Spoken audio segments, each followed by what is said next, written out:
Miss হবে না আপনার পছন্দের টিভি শো। দেখুন জি5 অ্যাপে একদম ফ্রি। শ্যামলী পরিবারটাকে আগলে রাখে নিজের প্রাণ দিয়ে।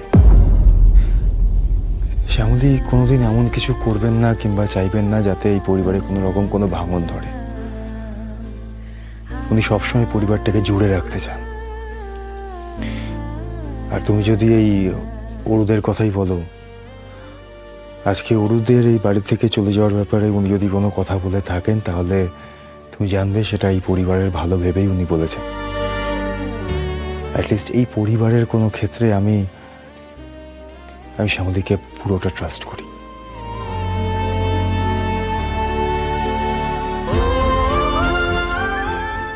রওনা, আমি তোমাকে বলছি তুমিও শ্যামলীকে ব্যাপারে পুরো ট্রাস্ট করো।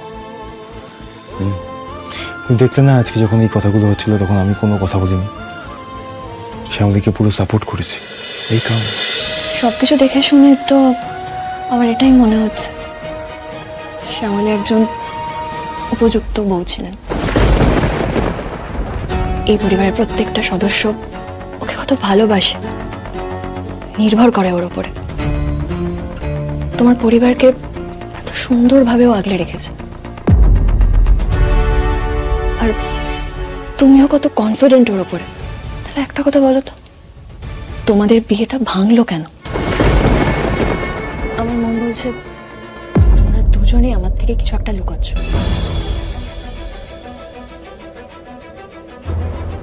এক্স্যাক্টলি কিছু হয়নি। শ্যামলী আমার বন্ধু, তো বন্ধুর সঙ্গে তো আর সংসার করা যায় না। বউ আর বন্ধু দুটো সম্পর্ক আলাদা।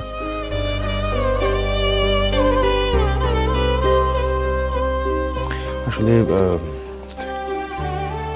আমাদের বন্ধুত্বের সম্পর্কের বেড়াজাল ছাড়িয়ে এগোতে আমি পারিনি,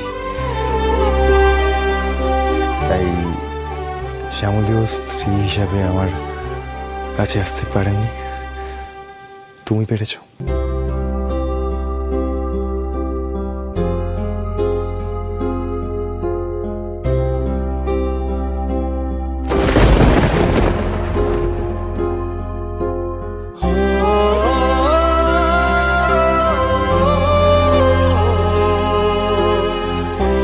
সর্বোপরি শ্যামলীর ত্যাগ, এই পরিবারের প্রতি শ্যামলীর ভালোবাসা,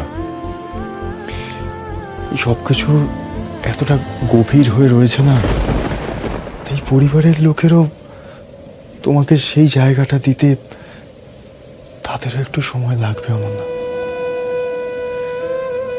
তাই আমি তোমাকে একটাই কথা বলবো, হাল ছেড়ো না, ব্যাস। এই চেষ্টায় আমি তোমার পাশে থাকবো না, একদম চিন্তা করো না। এই পরিবারের বড় বউয়ের জায়গাটা আমি নিজে তোমার হাতে তুলে দেবো। দেখো, একদিন সবাই আমার উপরে নয় তোমার উপরে নির্ভর করবে। এই সংসারটা আমার বড্ড আপন গো, কিন্তু আমি সেটা তোমার হাতে তুলে দেবো। জি5 ডাউনলোড করুন আর সব এপিসোড দেখুন একদম ফ্রি।